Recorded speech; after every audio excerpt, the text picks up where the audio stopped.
Bom, vamos falar agora sobre saúde, porque amanhã, dia 9, é uma data muito importante, que é uma data que fala sobre o Dia Nacional de Alerta contra a Insuficiência Cardíaca, uma condição, né, muitas vezes silenciosa, que afeta milhões de brasileiros. E aí, para entender melhor os riscos, os sintomas e principalmente como você pode se prevenir, nós conversamos agora com a médica cardiologista, a doutora Débora Giron. Seja bem-vinda, muito obrigada. Boa tarde, obrigada pelo convite. Antes de mais nada, eu acho que é importante a gente explicar o que é a insuficiência cardíaca, porque ela é séria, ela é grave e é uma das principais causas de morte no Brasil.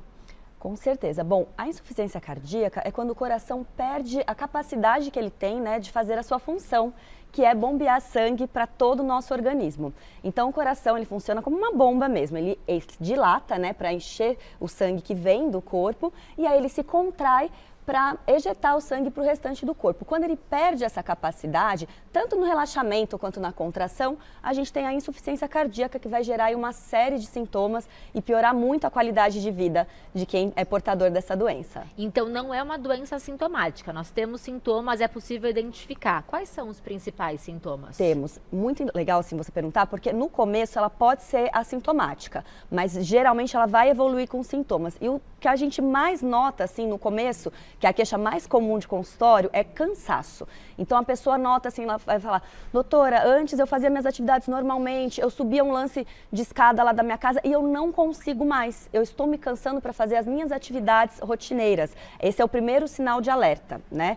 Seguido disso, a gente vê muito inchaço nas pernas e pés, uma fadiga, uma sonolência excessiva, ganho de peso, que às vezes a pessoa acha que é ganho de peso, e na verdade é retenção de líquidos, porque o corpo não está conseguindo funcionar adequadamente. Uma tosse seca também, o pessoal chamava, né, os antigos falam muito assim, aquela tosse cardíaca. E é verdade, porque acumula o líquido ali no pulmão e causa uma tosse persistente. Outro sintoma muito comum também é a falta de ar quando deita.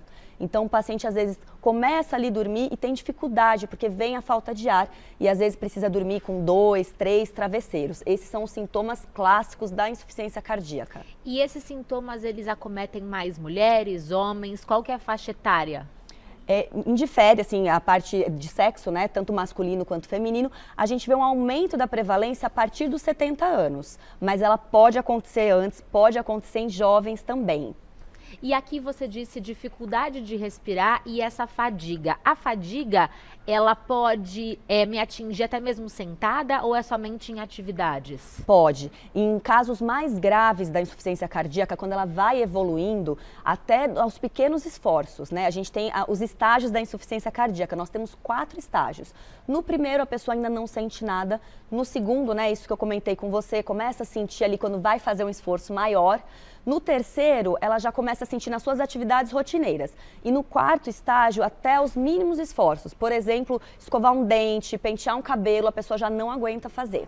Como que é feito o diagnóstico? Existem exames específicos? Existem. Bom, o diagnóstico é clínico, né? Quando a gente vai no consultório, relata essas queixas, já tem alguns sinais no exame físico desse paciente e os exames complementares que vão auxiliar. Então, o eletrocardiograma, o raio-x de tórax, o ecocardiograma, alguns exames de sangue também. Esses são os principais exames no diagnóstico. E é uma doença que tem cura ou é uma condição crônica? Depende da causa. Ela é uma doença que ela é multifatorial, ela pode ser causada por vários fatores.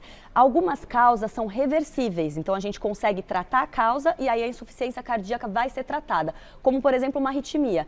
Tem algumas arritmias que quando o paciente está com ela, ele evolui com a insuficiência cardíaca, a gente vai tratar e esse coração vai voltar a funcionar normalmente. E outras causas não são reversíveis e ela vai ficar crônica, né? Na grande maioria dos casos, ela acaba sendo uma doença crônica. Então, mas uma coisa que eu gosto muito de enfatizar é que apesar de não ter uma cura, ela tem controle. Né? Então, é possível sim você conviver com a insuficiência cardíaca. Ela não é um diagnóstico assim que a pessoa acabou a vida. Não. Com o tratamento e o acompanhamento adequado, é possível ter qualidade de vida mesmo enfrentando a insuficiência cardíaca. E dentre as causas estão outras doenças também? Eu posso ter insuficiência cardíaca porque eu tenho uma outra doença? Pode, inclusive é o mais comum. A gente fala que a insuficiência cardíaca, ela acaba sendo a via final da maioria das doenças cardíacas, né? Eu vou separar, assim, pra gente conseguir entender melhor. Tem causas que são internas, né, que são do próprio coração. Então, doenças da válvula cardíaca, doenças do músculo cardíaco, o infarto que pode gerar insuficiência cardíaca, a hipertensão mal controlada ao longo da vida, o diabetes. E existem as causas externas, que é o consumo de álcool, alguns medicamentos podem causar insuficiência cardíaca, como o caso dos quimioterápicos, dos anabolizantes, algumas infecções virais. Nós vimos muito na época do Covid, né, que teve as miocardites causadas pelo vírus, mas outras doenças virais também podem. Então, assim, as arritmias que eu já tinha falado, então tem causas que são do coração e causas externas. E é possível prevenir uma arritmia cardíaca? É possível prevenir. Como? Hábitos de vida saudáveis, né? Aquilo que a gente sempre insiste. Se mantendo no peso adequado, praticando atividade física regular, tomando muito cuidado com o consumo excessivo de álcool, de sal, né? Cuidando ali da alimentação, manejando também o estresse. A gente às vezes esquece, mas o estresse é um fator muito importante na causa de arritmia, né? E fazendo o seu check-up, estando sempre em dia, passando regularmente no médico. Muitas causas da insuficiência cardíaca são preveníveis. E uma pessoa que tem insuficiência cardíaca, ela pode fazer atividade física? Não só pode, como deve. Isso mudou, né? Antigamente a gente achava que o paciente tem insuficiência cardíaca, ele tem que se manter em repouso. E não é assim. Hoje em dia a gente já sabe que a atividade física, quando bem indicada, ela não só vai melhorar o prognóstico da doença, então ela vai evitar que esse paciente venha a óbito pela doença, que ele interne, mas melhora a qualidade de vida no geral. Só que é importante a gente frisar que essa atividade física ela tem que ser muito bem orientada. Então, ele tem que passar em exames antes para o médico orientar, porque em algumas fases, se ele tiver numa fase ali muito descompensada da doença, aí a gente primeiro precisa tratar para depois liberar a atividade física. Mas com acompanhamento adequado, com a prescrição, né, acompanhado também por um profissional de educação física, ela vai ajudar muito esse paciente. E por que ainda a insuficiência cardíaca é uma das principais causas de morte no Brasil? É por conta de não buscar uma assistência médica, de não buscar ajuda, de não perceber os sintomas, os sinais? Qual é a causa? Bom, a gente vê duas causas principais. Primeiro que sim, ela ainda é mal diagnosticada, né? É muito comum. Eu realizo o exame de ecocardiograma e às vezes o paciente vem já ali na casa dos seus 60 anos fazendo pela primeira vez um exame. Então, quando a gente descobre uma alteração, quando na fase, né, avançada, é mais difícil. Então, sim, muitas pessoas não fazem check-up regularmente, acaba deixando para procurar um médico só quando o sintoma já está ali instalado. E a gente vê também o envelhecimento da população, né? Nós estamos vivendo mais. Então, com isso, as doenças vão aparecer. A gente vai ter mais pessoas portadoras de insuficiência cardíaca. E dentre os sintomas que você trouxe, muitos deles podem se confundir com o próprio envelhecimento. Sim.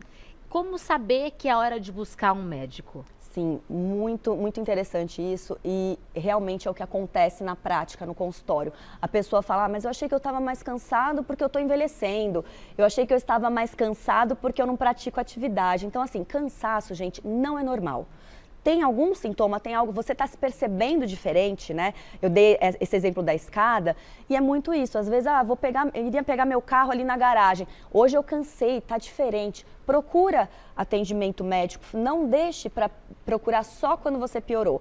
Então, assim, manter os exames em dia e alertar qualquer cansaço, qualquer sintoma diferente, está se sentindo difícil, assim, está tendo dificuldade para dormir, está percebendo o coração palpitando. Hoje em dia a gente tem os relógios, né, que ajudam bastante também, que às vezes avisam, olha, você está com a frequência cardíaca muito elevada para fazer uma atividade básica. Isso também é um sinal de alerta. Então, qualquer sinal, qualquer coisa que você notou diferente, procure atendimento médico. E com que frequência eu devo fazer um check-up? Porque também a melhor forma de cuidar, né, desse problema é a prevenção.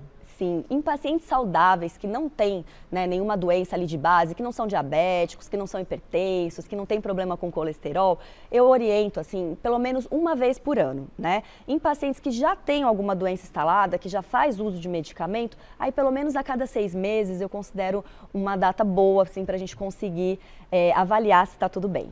A sensação que nós temos hoje é que mais pessoas têm insuficiência cardíaca.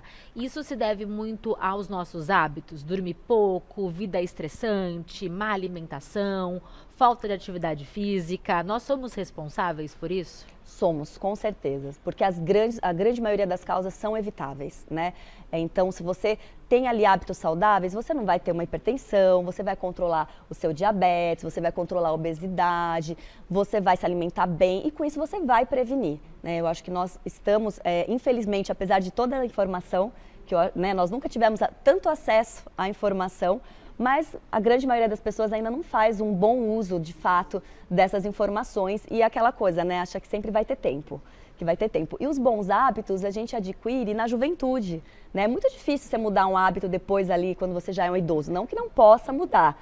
Inclusive, eu sempre incentivo, eu acho que nunca é tarde para adquirir novos bons hábitos, mas é mais difícil. Então, o jovem negligencia muito, né? Acha ali que está na faixa dos 30, dos 40, que está tudo certo, mas é ali que começou. A doença que a gente diagnostica nos 60, ela começou muito tempo antes. Então, hoje é o dia de se cuidar. Com certeza. E sobre a atividade física, vocês médicos sempre recomendam como uma boa prática, mas o que a atividade física faz exatamente para o coração? Legal, super. Bom, ela melhora tudo, né, no coração. Todo cardiologista é fã de atividade física. Por quê? Ela vai diminuir o que a gente chama de estresse oxidativo, então ela vai diminuir o estado inflamatório do seu corpo no geral, vai ajudar a manter as suas taxas controladas, então vai diminuir as suas taxas de glicemia, vai melhorar o seu controle de colesterol, vai melhorar esse funcionamento cardíaco que eu expliquei lá no começo, né, o relaxamento e o bombeamento do coração. Então, com isso, a sua pressão também vai ser melhor controlada e vai fazer uma coisa muito importante, que é aumentar a sua reserva muscular. Quanto mais músculo a gente tem, menos gordura, menos doença. Então, a atividade física, além da saúde mental, que melhora muito, né? Eu sempre gosto de destacar isso também, que a gente fala muito do físico, mas tem a parte mental, que caminha junto ali com a saúde do coração. Então, a atividade física acaba diminuindo todos os fatores de risco para desenvolver doença cardíaca. Doutora Débora, muito obrigada pela clareza nas respostas. Obrigada Com certeza você ajudou muitas pessoas hoje. E você encontra mais sobre ela no @DRA Débora Giron, DRA Débora Giron, volte sempre.